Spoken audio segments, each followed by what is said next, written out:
সালামু আলাইকুম গাইস। ধন সম্পদ টাকা পয়সা জানের শত্রু।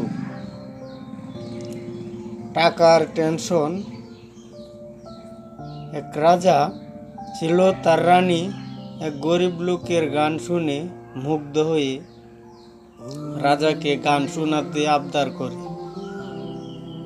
রাজা ওই গরিব লোকটাকে ডেকে এনে একটা স্বর্ণের টাকা পুরস্কার দেয় এবং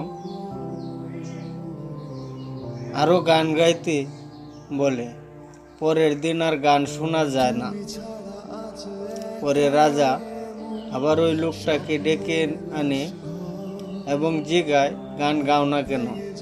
লোকটা জবাব দেয়, আমরা স্বামী স্ত্রী দুজন এই টাকা কোথায় রাখবো সেই টেনশনে গান গাওয়ার সুযোগই পায় না।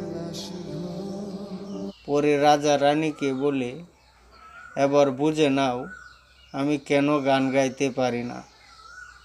সব কাজ কিন্তু সবার দ্বারা সম্ভব হয় না।